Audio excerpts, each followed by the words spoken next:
ज़रूरत है कि ये संशोधन कोई पहली बार नहीं किया जा रहा है। वक्त में भी और हर किसी चीज़ में समय समय पर वक्त के हिसाब से संशोधन किए जाते हैं, उसमें बदलाव किए जाते हैं। इससे पहले भी कई बार 2013 तक इसमें संशोधन होते रहे, तब तो किसी ने इस तरीके से भ्रम फैलाने का प्रयास नहीं किया। आज जिस तरीके से भ्रम फैलाया जा रहा है कि ये मुसलमान विरोधी है, असंवैधानिक है, सोचिए भारत की संसद में ये लोग कह रहे हैं कि कोई असंवैधानिक चीज़ आ सकती है। इतनी प्रक्रियाओं से गुजरने के बाद ये सिर्फ झूठ बोल बोल कर एक परसेप्शन बनाने का जो ये लोग प्रयास करते हैं, जो संशोधन हुआ है वो इसको और मजबूत करने की सोच के साथ किया गया। इस कमेटी में हर दल के सदस्य बैठे थे, मेरी पार्टी के सदस्य इसमें मौजूद थे, अरुण भारती जी। इसमें जो बदलाव किए गए हैं इस सोच के साथ किए गए हैं कि कैसे इसको और शक्तियाँ प्रदान की जाएँ और ऐसे लोग जिनके साथ संभवतः अन्याय हो रहा है कैसे उनको न्याय दिलाया जाए।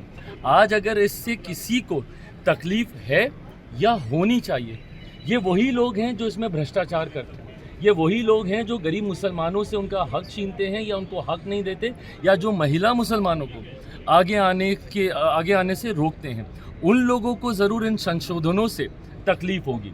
आज की तारीख में जो सकारात्मक संशोधन किए गए, भाई शुरू में हम लोगों को भी इश्यूज़ थे, कमेटी में हम लोगों ने भी अपनी बातों को रखा, पार्टी की तरफ से सुझाव दिए गए, पार्टी की तरफ से जहाँ पे ज़रूरी बदलावों की ज़रूरत महसूस हुई उसको हम लोगों ने किया। विटनेसेस के तौर पे कितने ऐसे मुस्लिम संगठन हैं जिनको हम लोगों ने खुद बुलाया, वहाँ पे उनकी बातों को रखा और जितनी जायज़ बातें हैं उनको हम लोगों ने स्वीकारने तक का काम किया।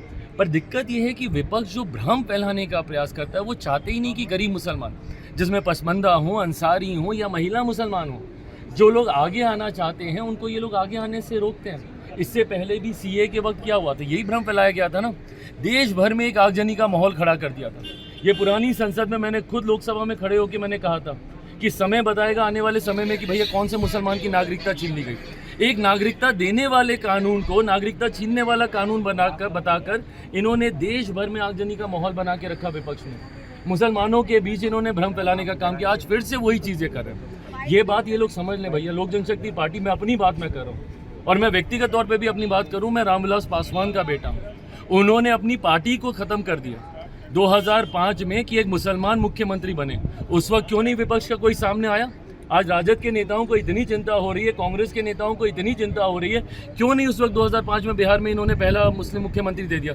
मेरे नेता ने अपनी पार्टी को ख़त्म कर दिया, जिसके पिता ने अपनी पार्टी को ख़त्म कर दिया। मुसलमानों के लिए उस पर तो उंगली उठाई जाती है, उससे नाराज़गी भी जताई जाती है। आदर्श मदनी साहब, ये तमाम तरीके के जो ऐसे लोग हैं, ये लोग मुझसे नाराज़गी जता रहे हैं, पर संरक्षण किसका कर रहे हैं? जिनके बारे में 2006 सच्चर कमेटी की रिपोर्ट कहती है कि मुसलमानों के हालात क्या हैं देश में। कौन था 2006 से पहले? कांग्रेस समर्थित सरकार है केंद्र में। बिहार में कौन था? राजद की सरकार थी निरंतरता में 15 साल तक, 90 के दशक से लेकर 2005 तक। तो मुसलमानों के हालात ख़राब किए तो किसने किए? इन लोगों ने किए कि हम लोगों ने किए? और आज आप हमसे सवाल उठा रहे हैं, हमसे नाराज़गी। जो विपक्ष आपको भ्रमित कर रहा है, जो आगजनी का माहौल बना रहा है, सीएए को लेकर देश भर को इन्होंने जलाने का काम किया, किसकी नागरिकता छीन ली गई? आज वही भ्रम फैला रहे हैं। क्यों? क्योंकि वो लोग चाहते नहीं हैं कि जो कमज़ोर मुसलमान है, जो गरीब मुसलमान है या महिला मुसलमान है, उनको आप आगे आने दें। अपना आधिपत्य जता के रखना चाहते हैं कुछ मुसलमान ऐसे जो कि चाहते ही नहीं।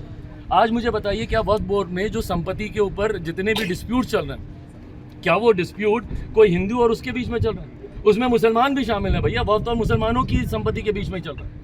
ऐसे गरीब मुसलमान जिनकी संपत्ति को जबरन हथिया लिया गया है, वो कहाँ जाएंगे? उसमें तो क्लॉज में यहाँ तक भी कहा गया है कि सीमित विषयों के ऊपर मामला कोर्ट में जा सकता है। क्यों सीमित विषयों पर? अगर वो गरीब मुसलमान है, क्या वो कोर्ट में नहीं जा सकता? क्या वो अपने हक की लड़ाई नहीं लड़ सकता? तो ये लोग सिर्फ बंटवारे की राजनीति करके भ्रमित करने का कार्य कर रहे हैं। हकीकत में जो संशोधन हुए हैं, सकारात्मक संशोधन हुए हैं, पारदर्शिता लाने की सोच के साथ ये संशोधन किए गए हैं। मौजूदा स्वरूप में, जिसमें सुझाव लोक जनशक्ति पार्टी रामविलास के द्वारा भी दिया गया था, मौजूदा स्वरूप में जिस तरीके से संशोधनों के साथ इस विधेयक को लाया गया, लोक जनशक्ति पार्टी रामविलास इसका समर्थन करती है। आपकी तरफ से कोई अमेंडमेंट दे रहे हैं? ये अब सदन के पटल पे किया जाएगा, वहाँ पे रखा जाएगा। But most of the suggestion that was given by my party is been accepted. जो हमारे कंटेंशंस थे उनको भी रिजॉल्व किया गया है। लोक जनशक्ति पार्टी रामविलास इसका समर्थन करेगी।